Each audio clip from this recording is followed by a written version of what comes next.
nice quality folks, and I heard a lot of chuckles with that, taking a guy and taking him somewhere, picking up. You know, I think we're all kind of wired the same way to a certain extent. You find a guy willing to work and his price is reasonable, I'll suck it up and just deal with a little bit of this, a little bit of that. But sometimes you just want to not have to do all of that. And so it's good to have folks like this in your cell phone.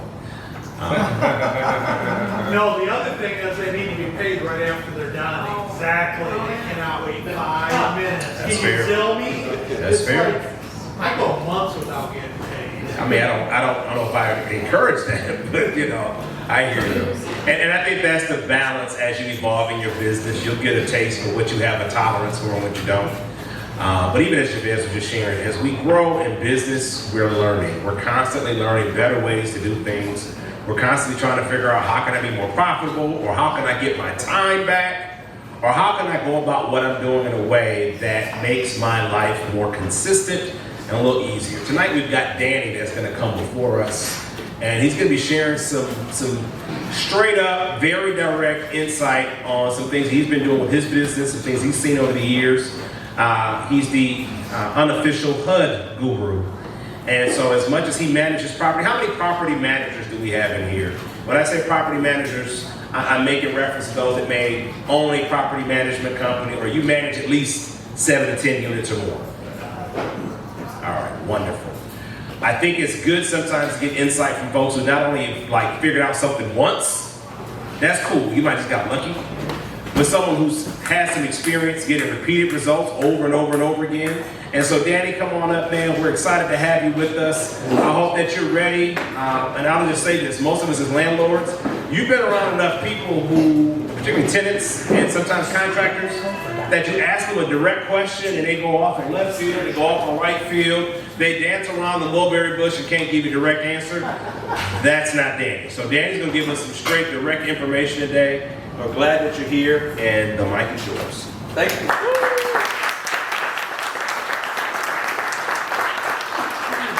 How's it going, everybody? Good. My name's Danny Elkowski. I'm the owner of Premier Properties and Premier Property Management. I've been doing real estate investing roughly 15 years. I don't look it. I'm an old man, I feel like. I own, personally, 183 rentals in Genesee County.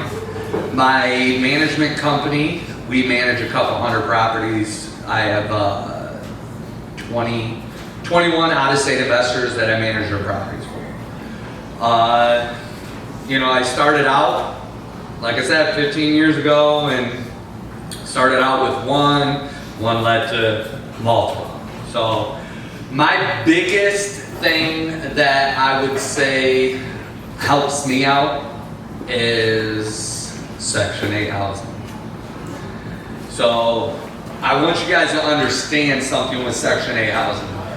There's pros and cons with Section 8. Just like renting to a normal renter, there's pros and cons. There's different avenues of Section 8. There's full Section 8. There's partial Section 8. So you just have to find your lane that you want to get into. Out of my 183 rentals that I own currently, and 117-ish of them are Section 8.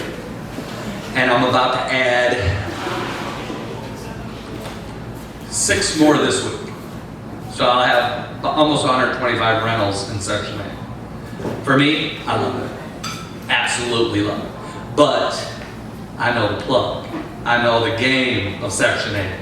And you gotta know how to play the system. Some people are not ballsy enough to do the things that I do.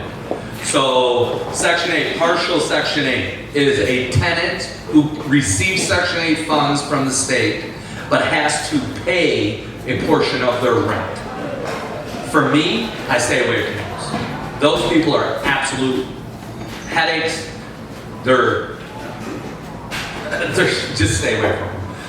The reason why is, yeah, they're on Section 8, but the problem with that is every quarter, they have to submit paperwork to the state.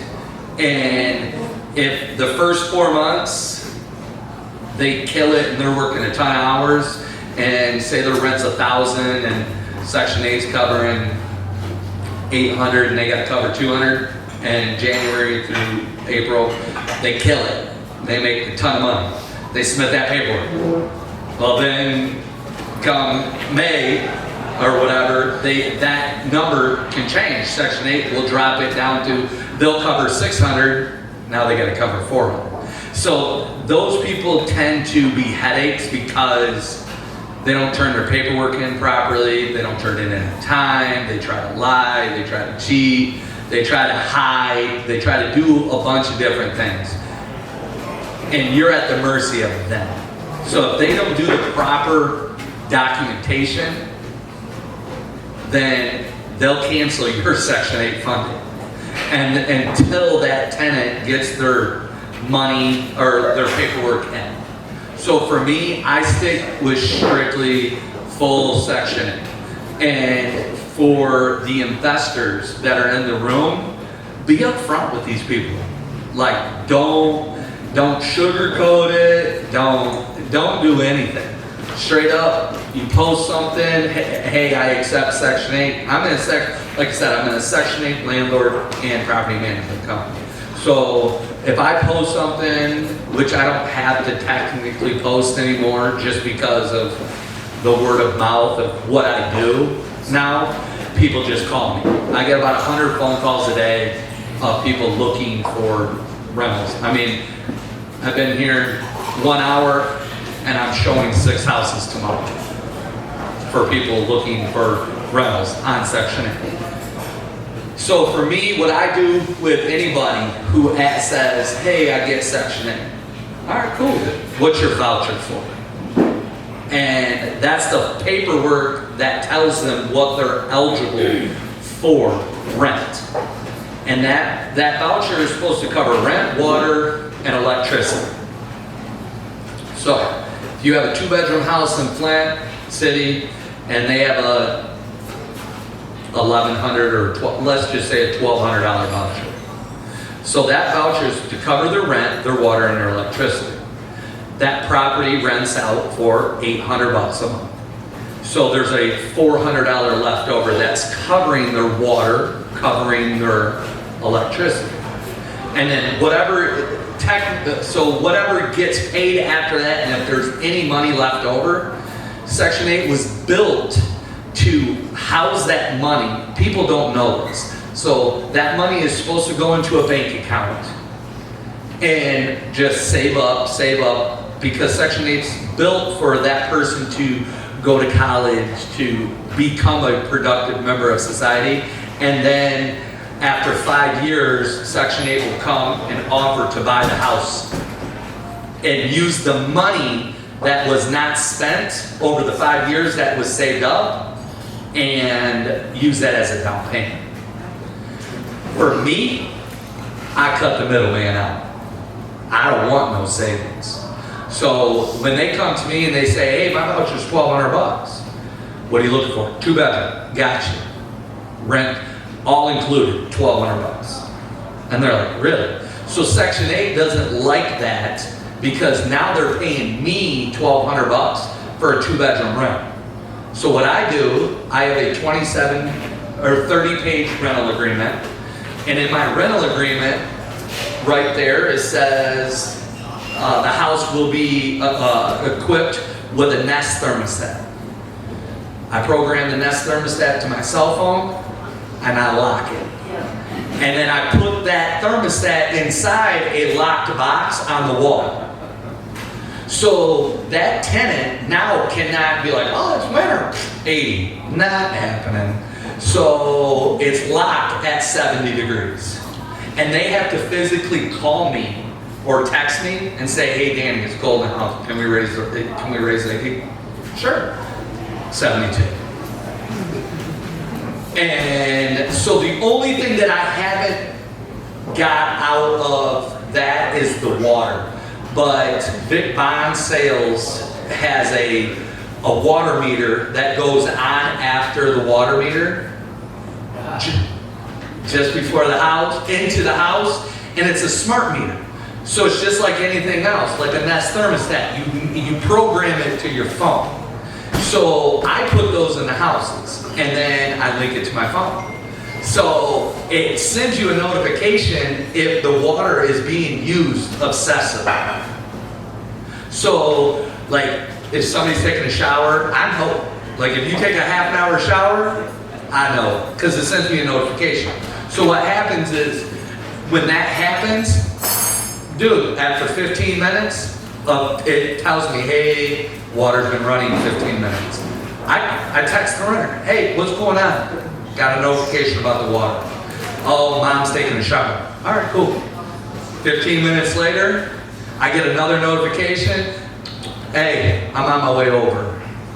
And I go over to the house, I knock on the door. And I'm like, what's going on? I check the house out. So it protects me in that aspect. But Section 8, for that, you're renting out houses that are normally that you're gonna get for $1,200 or for $800, you rent them out for $1,200. But if you lock the heat, do the water, you know, that might cost you $1,050 to $1,100. So that $100 that's left over that normally would go into a bank account and just draws interest and, you know, does that, is now mine. So instead of me renting out a 2-bedroom house in the city of Flint for $800, I'm actually renting them out for $900, sometimes $950 during the summer. These houses, my 2-bedrooms were out for like $950 during the summer because heat's not on. They're not using the gas, those type of deals in the house. They're not using a lot of water. So like during the summer times, I kill it. During the winter times, it makes up for it. My 3s in the city of Flint, like I get $1,600, $1,700 for my 3 bedrooms in the city of Flint on Section 8. But I include the gas, the electric, and the water. But you have to do your due diligence on these houses. We do roughly, last year, my company did, our goal was 15 houses last year. Last year we ended up doing right around 16, 17 houses. My goal this year was 25 houses by the end of this year. We started our 25th house last week. We have a 5-man, we do 5 houses, start to finish, gut job, completely gutted, pull permits. I'm as legal as you can get. I'm a licensed builder, everything.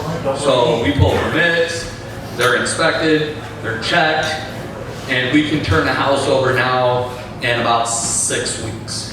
From start to finish, complete gut job, 6 weeks.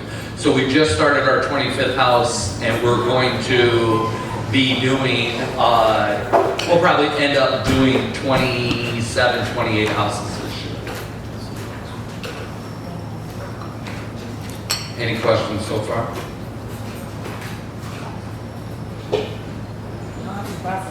Yeah, I'm already excited. Can you say more about that Nest thermostat? I've got 2 duplexes, and utilities are killing me because I haven't figured out how to do the utilities yet. So the Nest thermostat, they're expensive. They're like $300. Can I share this? What? Tomorrow, I've got consumers coming to the property. And they'll give them to you for And free. they're coming to do an energy assessment, and they'll replace and install a Wi-Fi thermostat at no charge. Yes. So I did 2 properties last month, just to see how it worked, because I thought it was a spam email, but it was legit. And so we're going bit by bit. They got that pre-scheduled this month. So. Yeah, I highly, like, any of you investors out there, I highly recommend you guys doing that energy survey, because it's literally, they'll come out and they will give you a free Wi-Fi programmable thermostat. And a dozen LED light bulbs. Yes. And an air purifier. Yeah. So, so to answer that, you literally, for me, you get them at Home Depot. They're a locked box, like yay big, and they have a little key at the bottom.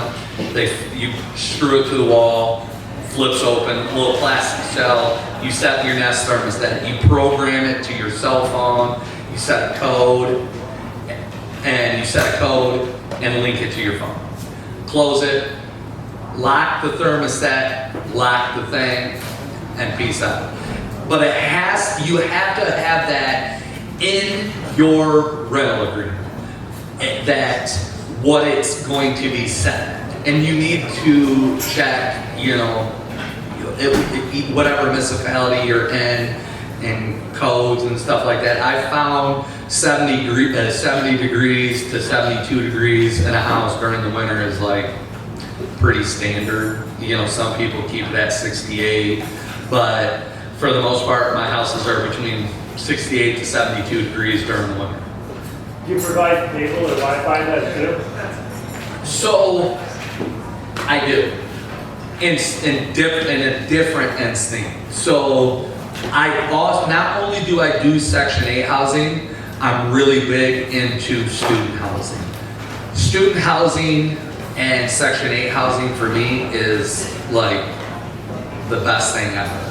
So my student housing, which is by Kettering or by mods, mostly by Kettering because you find those kids, I rent those out by the room. And I rent my houses out by Kettering for $700 a month per room. So I'm working on I think it's a $2,200, I work on a $2,200, or not a 2,200 square foot house right now. Anybody's welcome to come by. It's Frost Street, right on the corner of Flushing and DuPont, right there off Frost. My house literally backs up to Kettering's fraternity houses. I have a 4-bedroom. The house started out as a 4 and 1.5. When I'm done with it, it's going to be, I'm keeping it as a 4, but I'm adding 2 bathrooms to the house, and I'm going to have 2 master suites and 2 regular rooms. So my goal is to try to rent those out, the master suites, for like $750. Those houses come fully furnished. I mean, literally these kids move in and they don't have to worry about nothing. I put a 65-inch TV on the wall. Every bedroom has a television. The house is fully heated. I cover the heat, the water, the electric, cable, and internet. And I put the best of the best internet in there.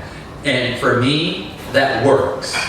I put stainless steel appliances in there. The houses are brand new. So when they bring their parents, they're not going to a house in the hood and they slap lipstick on a pig, and it's not. Like, they're literally going into my houses, luxury vinyl planking floor, brand new plumbing, brand new electrical, brand new furnaces, brand new water heaters, drywall, insulation, kitchens are all brand new, bathrooms are all brand new. Everything in the house is completely, utterly brand new. But I charge a premium security deposit on those for those kids. But I find, for me, like, if you rent these out to a long-term rental or a renter or a Section 8, you don't make as much money as what you would do on a student housing. So what I make in 8 months on a student housing,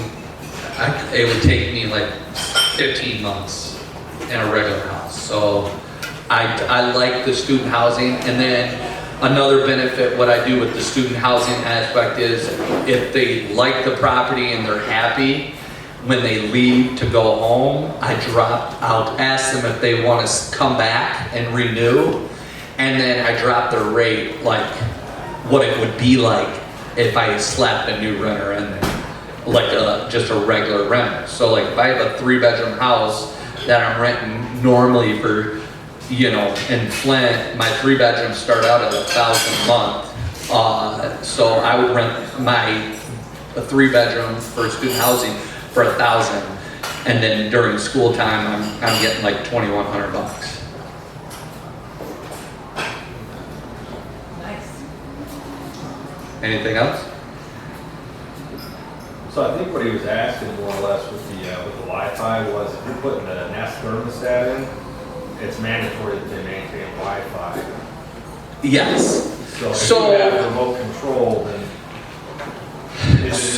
Yes, to answer your question on that, like I asked the rent, that typically I figure out, like I already know what I'm going to do with a property, whether it's I'm gonna rent it Section 8 or regular renter. So if I know I'm gonna do a Section 8 house, I will, when I place that Section 8 renter in there, I will pay either a portion of their internet, or if they don't want internet, I'll have internet there and I just block it. Like I put a password that they can't get on Wi-Fi there. So yes, I do. Excuse me. Yes, I do pay for the internet if they don't want it. I just lock it like everything else. Who do you use for service? I mean, you got a lot of contractors. As in what service? Like what, internet provider? Just depends. What is it? AT&T, Comcast. What? Yeah, just I shop. I do a lot of shopping. I find the best deal that I can. I try to keep track of my numbers. I'm pretty good with my numbers. Like I can tell you within about $1,000 of where I'm at on a house at any given time. And we do, like I said, we have 5 to 6 projects going on. Like I have 6 projects going on right now. 5 to 6 different locations, 6 different crews, 6 people needing 6 different things. I have roughly 20, when I first started this like 15 years ago, it was just me. And I have increased, now I have 25, 26 employees, and I have a half a dozen subcontractors and stuff like that. So now I have a pretty good process in place, because like I said, we used to be right around 10, 12 weeks. Now we're like 5 to 7 weeks, just depending on the size of the house.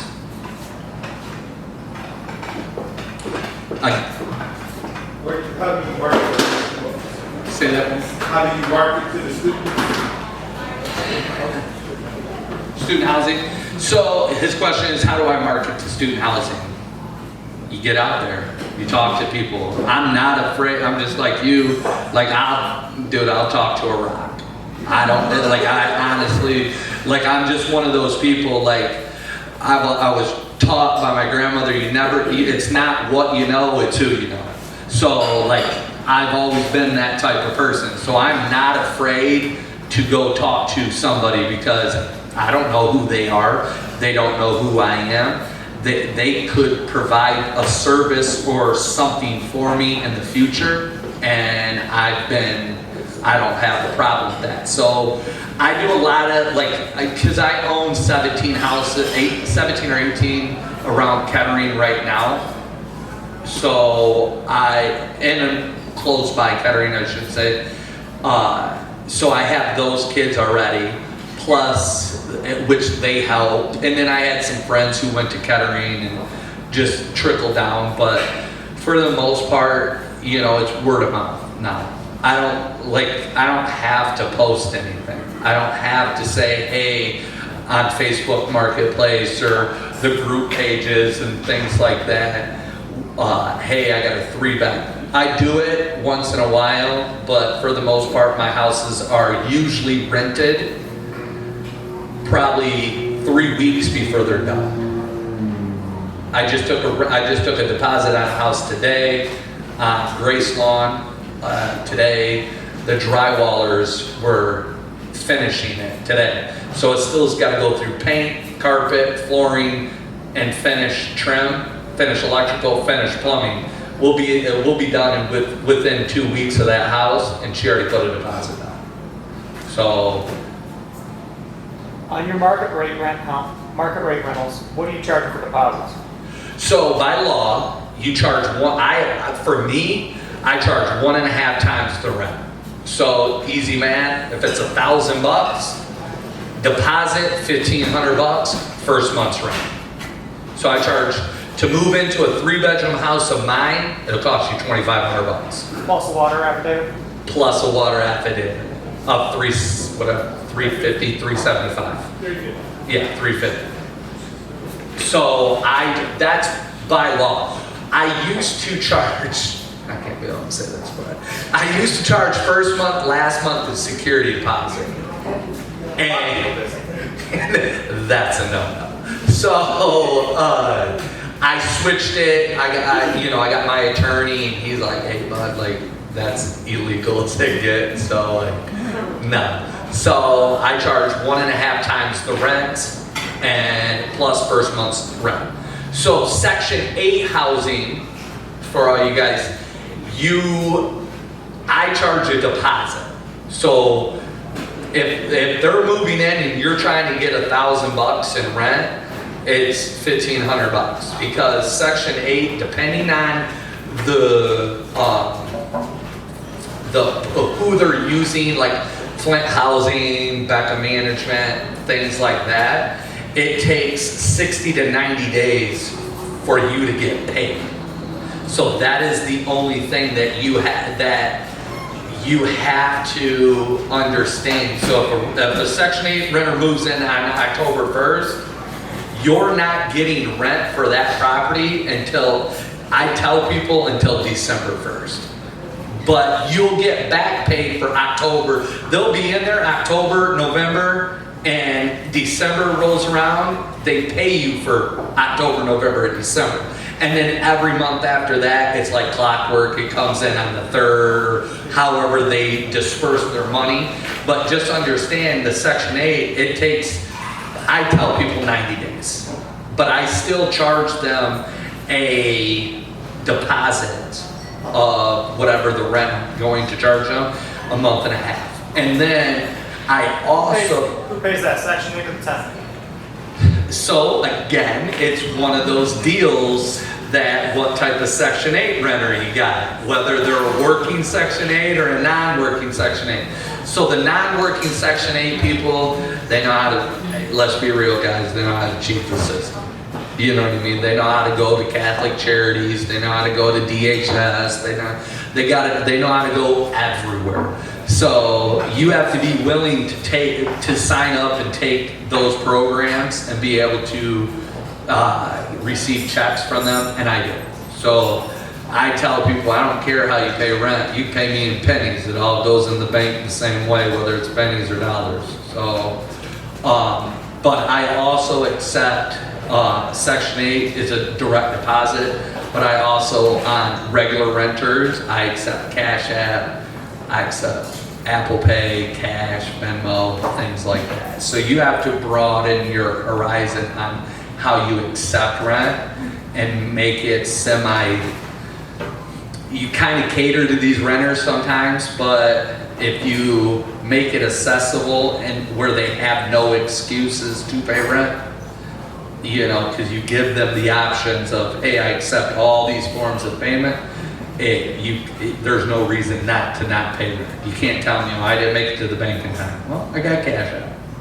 And everybody has Cash App, everybody has Venmo, everybody has Zelle, you know what I mean? That's where our generations go, so. How long do your tenants stay on average? So, I have a tenant that's been in the exact same house since 2000. I bought the house 15 years ago, and she's been there 15 years with me. I have tenants that's been there 8 years, 9 years, 10 years. I feel it's one of those deals, it's how you treat these people and how much you kind of cater to them a little bit and on how long they stay. For the most part, I will say I have pretty good renters. Do I evict people? Yeah. It's a nature, it's part of the beast. But I would say on the average, I would say people stay with me 2+ years. So, And that's my goal. So like if I get into a house and I buy it and I fix it and I do whatever, and if I can rent a house out for $1,000 a month and over 2 years I make 24 grand, it's kind of like, hey, I almost got my money back, what I bought for the house and almost put into it sometimes. So that's, you know. Danny, one more time, run through, I've heard you talk about the Section 8 before. So, Section 8 person comes in, you approve them. You talked to me before, they're not moving in without putting out something.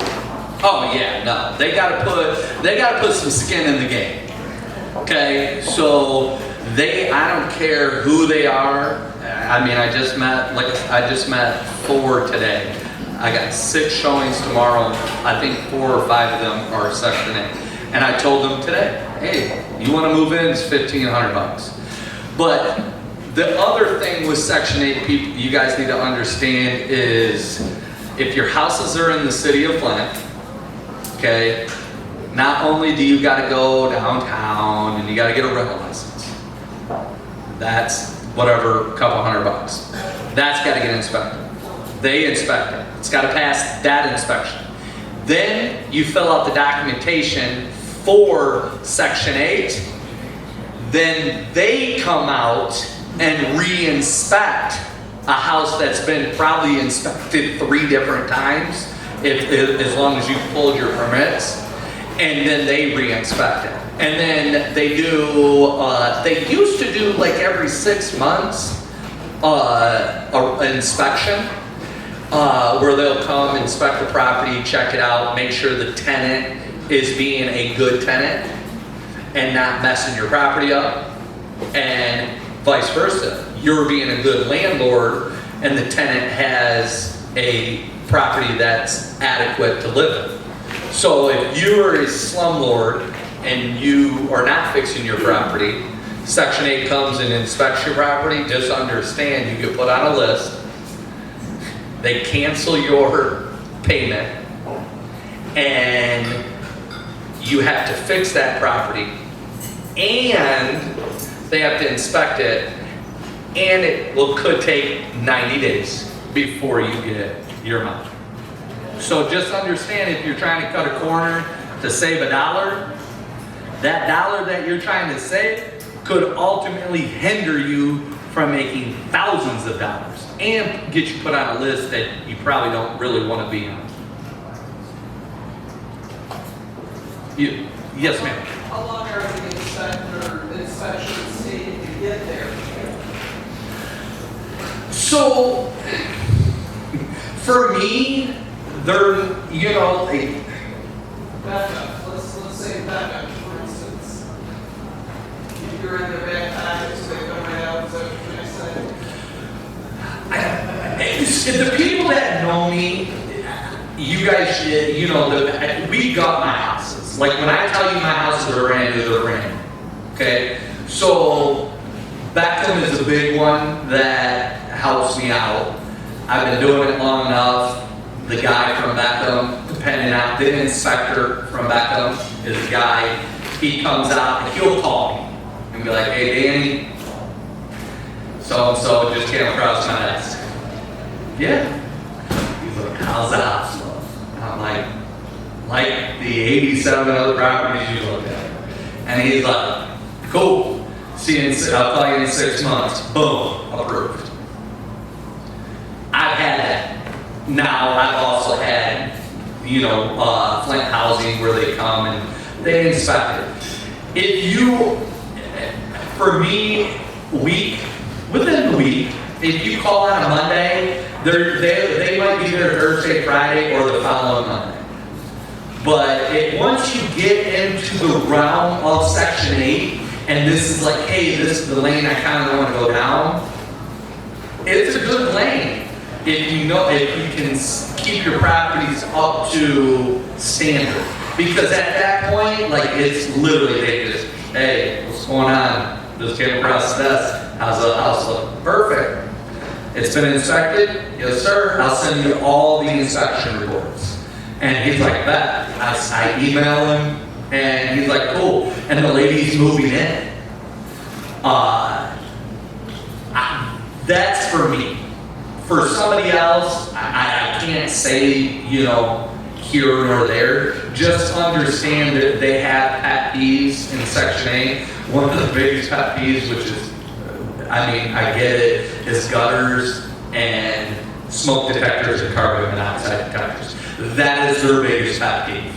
Like, I mean, the dude will chew you from sun up to sundown if you don't have adequate smoke detectors and carbon monoxide detectors in your house. Like, that's a huge pet peeve to them. But if you've gone through the process, rental inspections, building inspections, by the time it gets to them, it's like, it's just kind of redundant, and it's the same thing, they're in and out. Yes, ma'am. How would you say your ARV compares to how you write the house? Are you relying solely on cash flow and ROI, or do you consider having equity and does that not matter? It depends on what you want to do, really. So like me, I'm typically 14%, 15% a month on my rents. And then, you know, if I'm flipping a house, like if I'm buying a house, fixing it, and then selling it off to an investor, like I set the counts. You know, there's the north end of Flint, between Fleming and Saginaw Street, between Pearson and Carpenter Road, Carpenter, like I've sold 17 houses this year in that area. And I'm into these houses for 30 to 40,000 bucks, and I sell them for 70 to 75,000. And people are like, how are you doing it? It only takes one.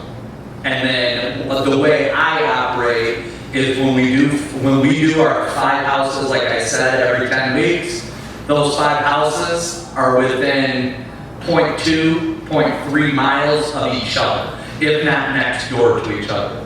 So like if I was to sell a property, they pull a count from the first one, and then the second one. And then by the time, now they just run. But your ROIs and things like that, it just depends on what you're looking for. I have investors that love the BRRRR method.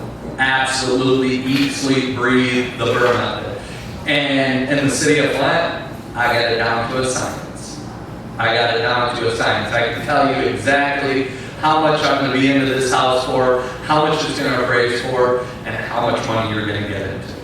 You know, and as long as you're right around that 49,000 to 50,000 and under, you can literally just wash and repeat the BRRRR method in the city of Flint in areas that potentially I've already impacted or other investors in here. You can buy these houses and literally have no money into them. You buy them, you fix them, you put the money into them, you put a renter in there, you refinance, you pull your money out, and you're cash flowing like $500 a month, and it costs you absolutely nothing. So, you know, every out-of-state investor that I've dealt with, as long as they make some will go down to 250 bucks, but for the most part, if they make $300 to $500 off a house every single month, and it costs them nothing, or make 1,000 to 2,000, they'll do the deal 100 times because they look at value. It doesn't cost them, and they're making. You know, you do 10 houses and you make $300 a house. You're making $3,000 a month times 12 months. You're making almost 36K a year on 10 houses. That costs you absolutely nothing. And that's not insane what it cost, like if you burned it out and refinanced and made a few bucks on the back end. So, anybody else? For a long term, Richard, essentially, how often do we go out to the state? Typically every 6 months. I inspect my properties every 3 months. These people know it. They know that I'm coming out every 3, maybe 4 months, but I come out 3 to 4 times a year and inspect my property. And what I call that is a preventative maintenance check. So I go there, I inspect the entire property, outside, inside, I check the furnace, I check the water heater, I check everything. I check the gutters, make sure that they're cleaned out, ready for the spring, make sure they're ready for the winter. I check the furnace, make sure the air filter is done, and the furnace is ready for the winter. And then that gives me the incentive, especially on Section 8, that, hey, I'm going to inspect your property and see if you know, that when they moved in, they didn't have a dog or an animal. Now they do. So that costs money. You know, is the property destroyed? You know, go after them. And then if that is the instance where I go and inspect a long-term Section 8 renter and the property is destroyed, I contact Section 8. In the past, Section 8 has, if the tenant has been, I'll say, an unruly tenant and destroyed your property, in the past, Section 8 has evicted the tenant out and still paid me until we put a new tenant in place. So. What happens if the tenant won't let you in? Doesn't matter. Doesn't matter. That's again, your lease agreement is your pot of gold. I have like I said, my lease agreement, you can't fart wrong in my property and without me being able to evict you. So in my lease agreement, it says non-emergency inspections. I have to give you a 24-hour notice. If I deem an emergency inspection, I can give you 2 hours. So I will text you, I will call you, and email you. So I cover all 3 bases. And if they don't respond, if I deem it as an emergency and I need to inspect that property, I will then go, I have a key to every single property. Is that only with Section 8? No, with any property of mine. Okay, because Henry told me I could not enter no matter what. No, that's not true. That's not true. That's 100% true. Because I put it in my lease that I can, inspect them every 6 months. It does. In my lease, it says inspections every 3 to 4 months. Pop-up inspections, I have to give you a 24-hour notice. And emergency inspections, I have to give you at least a 2-hour notice. And as long as you cover your bases, when I say call, text, email, call, text, email. So if you go there, you knock on the door, they don't answer. You knock on the door, you yell, you call, you text again, and email again, hey, I'm here. They don't answer, you have a key. You go inspect your property. You enter the property, you make your presence known, and if they have an issue, like, I had an issue with Maribel telling me that, well, what if she comes out butt naked? Every step, I used to work for the state, so like every step that I took, I made my presence known. I'm a loud dude, so you'll hear me.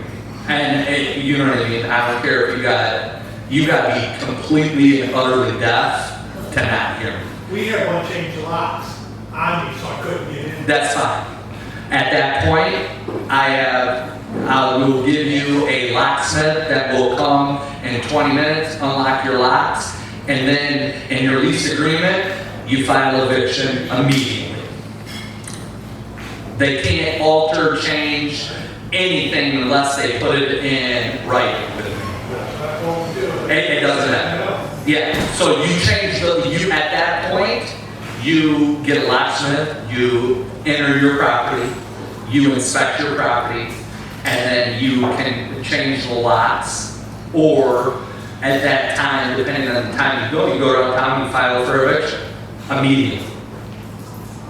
30 day. What? 30 day. Yeah, correct. Yeah. Yeah. Was it you? Yeah. Yes, ma'am. So you mentioned the 3-month inspection, so I guess you have that in place. Yes. And is that the 24-hour notice? Yeah. So they know that I'm coming. So like when I do those inspections, I email and text those tenants that I'm doing those inspections on, and to let them know, hey, coming over, I'm going to be over there between this time and this time. And we do our checking for furnace filter, change it out then. If I need to, I'll check it. And I have a furnace guy. Excuse me. So I have a furnace guy, so I'll check the furnace and make sure that, I always check the furnace before winter. Every single property I manage, just to make sure that they're clean, the pilots are clean, filters are changed and all that stuff. So, at that time, I'll go and inspect the property, and then I write notes at this address, the things that I see that needs to be corrected, and then the next morning, at the end of the business day, I start contacting the workers, my handyman, my electrician, or my plumber, or my HVAC guy, and get those in place to get them fixed immediately. So in your lease, you say you have to check inspections, 3 months, and then the top-up, and then top-up? So in my lease, yes, so in my lease it says we do quarterly inspections every quarter at least, and then if I want to just if I just want to go inspect my property out of the whim, it says that I have to give that tenant a 24-hour notice. Now, if I get the neighbors around my houses all have my numbers.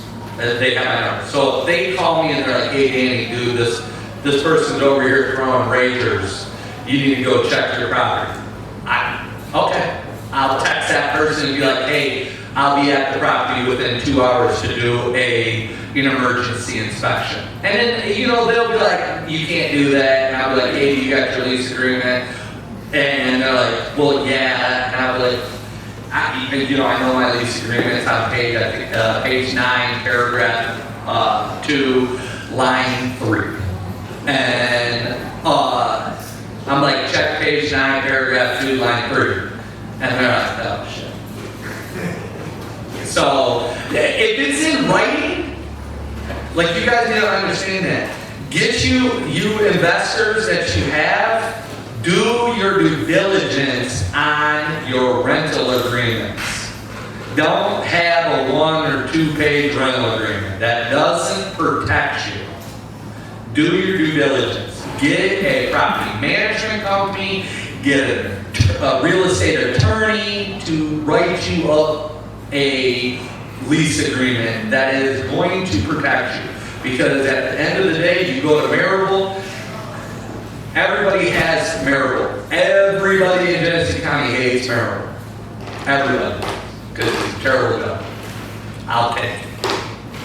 Because he can't, I mean, it's right there, clear as day. I have the lease, I have before pictures, I have after pictures, I have a inventory checklist, I have the rental license, I have my building license, I have all my inspections right there in front of him. So it's not like he can't be like, well, where's this? It's right there.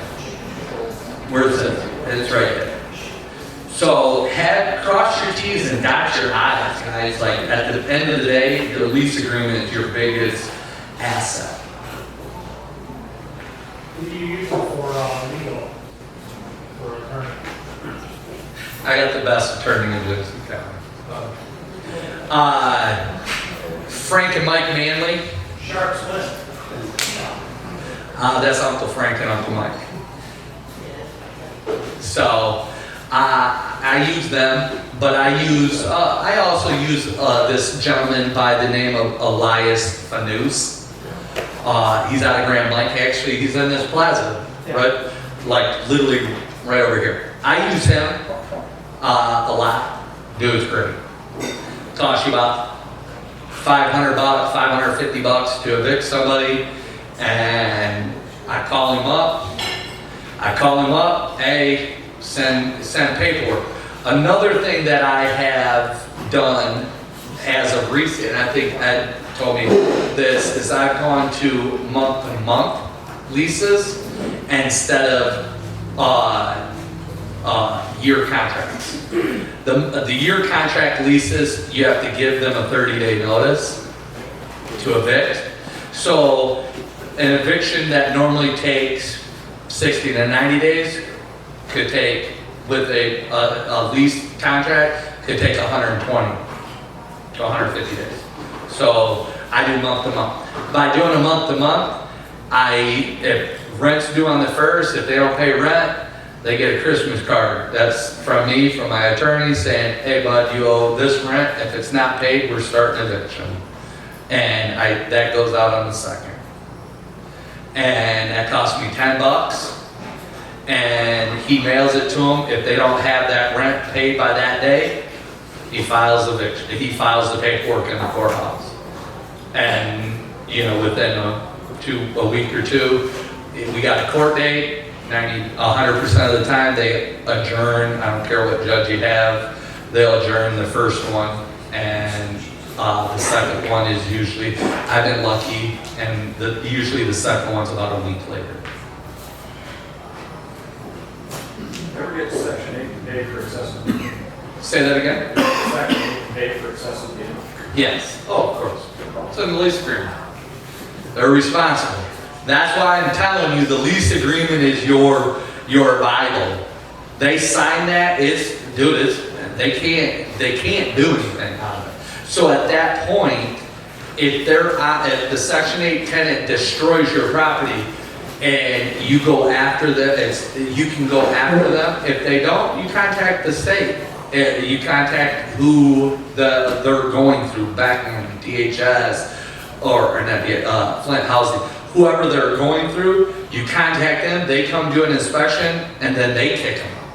And then it used to, and I don't know if this is true, I heard they used to, if you got kicked off of Section 8, they take all if you got like cash assistance and other things, if you got evicted off Section 8 for damaging your property, they took the other stuff away from you. I don't know if that's 100% the truth. I heard that was. I've never gone and found out, but there could be a way that if they get kicked out, you know what I mean, they lose everything. So like my Section 8 tenants, dude, like you drive by their house, they got golf course grass, they got plants and flowers and trees, like they're like, I worry about nothing with them, because, maybe that's the truth. They might get kicked off, and if they lose that, they lose all their benefits. What percentage of people that come in through Section 8 you get to help build their life? I'm a functioning member of society.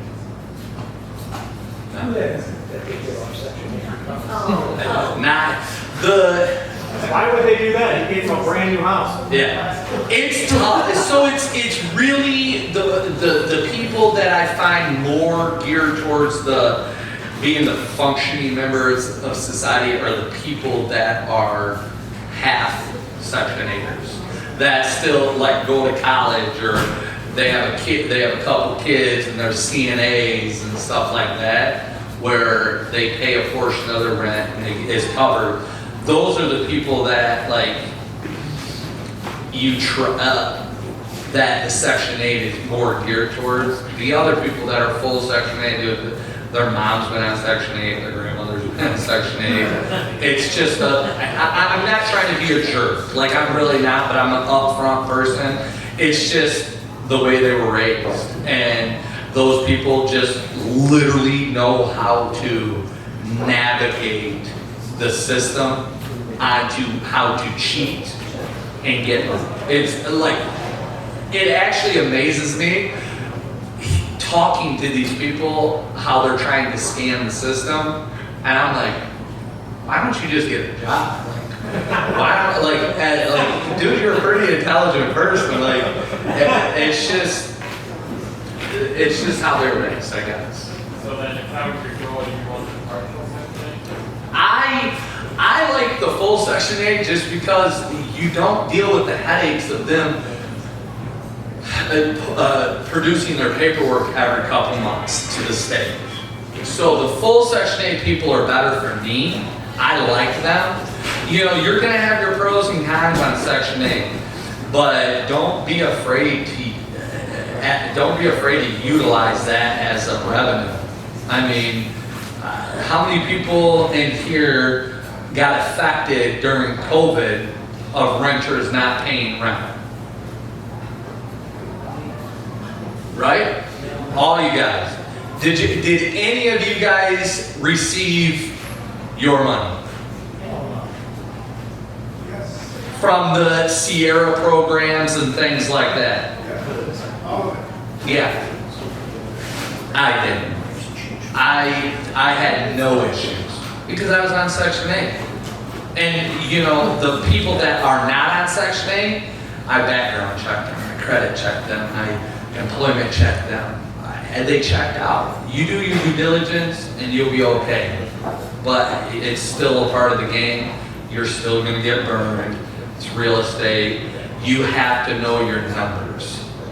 That's the big key. I know my numbers. So like, I know that I'm buying a property in the city of Flint.